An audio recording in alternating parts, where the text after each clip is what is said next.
There's a rather long list of people and stakeholders who are against House Bill 415, but almost all House Republicans, well, they support the bill. It passed the floor today, 53-16, with only a few in the majority party giving it a red light. It's now halfway to the governor's desk, even though the Idaho Parent Teachers Association, the Idaho Education Association, and even the Idaho Association of School Resource Officers have spoken against it. House Bill 415 would allow school staff, including volunteers, to conceal carry. All they need is an enhanced concealed carry permit. And enhanced, well, makes it sound like that should mean getting one shouldn't be easy. Well, Andrew Bartline shows us exactly what that means. Aside from the flagpole out front, Independent's indoor shooting shares few visuals with a school. Though Mike Vasquez, we want to be proponents of continuing your education. Might be best described as a teacher. I've been the academy director for about 3 months. Offering a diverse caliber of classes, but one round now highlights the magazine. We have the enhanced conceal and carry. Dissenting lawmakers have that permit under But you know what it doesn't ask? a microscope. It doesn't ask if you have a vision problem. It doesn't ask if you have a health problem. Its response to majority party support, who say a concealed carry permit is enough for school staff to pack heat. To give that teacher the ability to defend their students. And what does that teacher need to do to get one? One Saturday, 8 hours. Time split between the classroom You can Q&A the attorney. He talks about the legal aspect of firing your firearm. and time on the range. 100 rounds is a good measurement to see what that person is able to safely put downrange and put on target. You're not just shooting 100 rounds, just bang, bang, bang, bang, pick up a mag, but bang, bang, bang. There's a course of fire. We are doing transitions. These silhouettes that we have, they have numbers on the sides, so we'll do from 1 to 2. And we're watching and we're observing these students as they're shooting that they can transition and move. But that's the standard Independence sets. State law requires 98 rounds, and the state offers no guidance on an acceptable shooting performance. If you're hitting the ceiling and they're all over the place and you're unsafe, we're gonna have you come back and retake the class. And it's up to me personally. Sort of a case-by-case basis.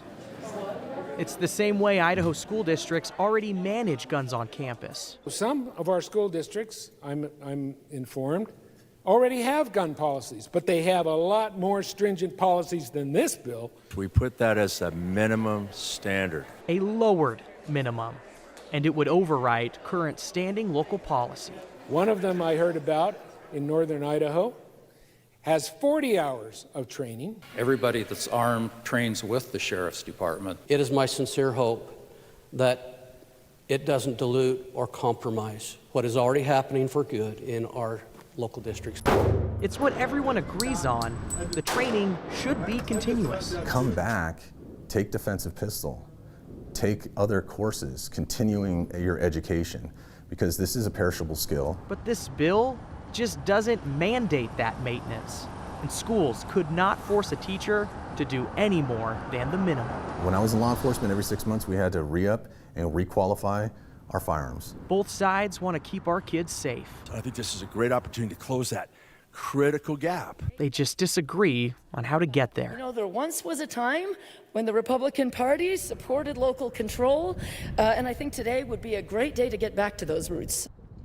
Want to thank Mike at Independence Indoor Shooting. We did not talk about the politics of this with him. He just gave us the nuts and bolts of what he does as an instructor, what he understands, and what he does. And the interesting part of it, Brian, is kind of how there might be variance and difference. How if the state doesn't say you need to put an X amount of these 98 rounds into this exact area from this distance, it seems you need to shoot 98 live rounds, and the instructor has discretion of whether yes or no they think you're qualified. Yeah, and as was said in testimony today on the House floor, it varies as you go around.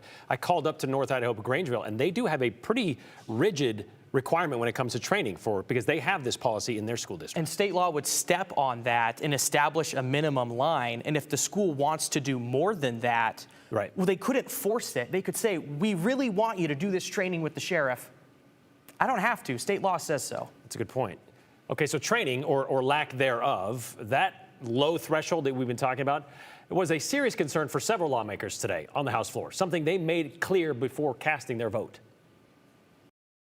I support the idea that, and the concept of standing up for ourselves and helping our teachers and all of that.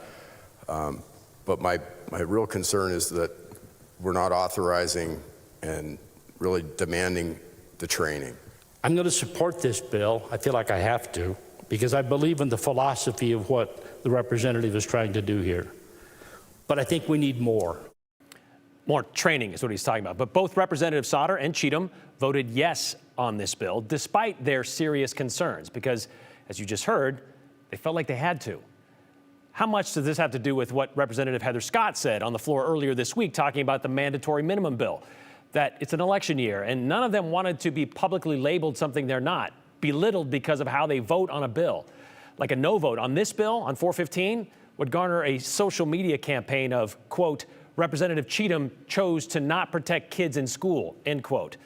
Which is something, by the way, Representative Scott was quick to do while the debate was actually happening on the floor, retweeting the Freedom Caucus saying, I can't believe this is still Idaho. Looks like this good gun bill may fail due to too many center-left Republicans in the legislature. Not too late to run for office, she said.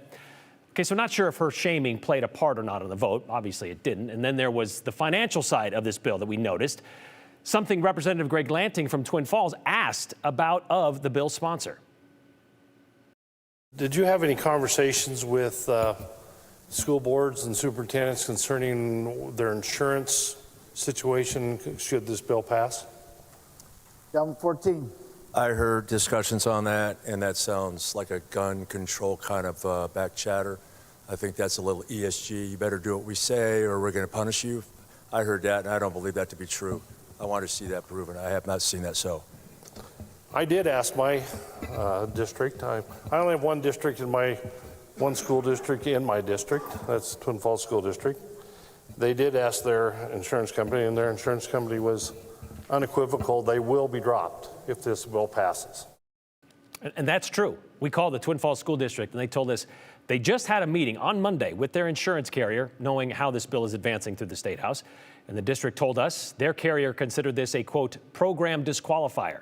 On the other hand, we know there are other school districts who have a policy in place already to allow teachers to access either guns on campus or be allowed to conceal carry. Districts like Garden Valley and Dietrich and Mountain View, which covers Grangeville. Mountain View School District, they passed policy 8705 last fall. And when we spoke with them today, we were told their insurance, well, it hasn't changed. Granted, and Representative Lanting admitted this, Twin Falls schools, they're not covered by the Idaho County's Risk Management Program, which is the insurance carrier which covers a lot of the school districts around the state.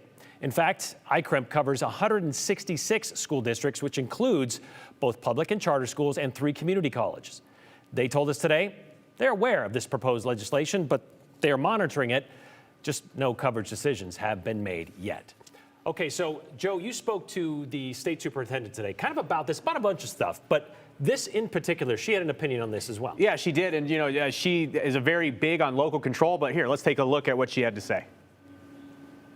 I absolutely think it's a local control thing. I don't think it's a gun thing. Having our school resource officer association come out in opposition to the bill, those are the folks that are absolutely charged, that they are trained, they work with the school officials, they're a part of local law enforcement.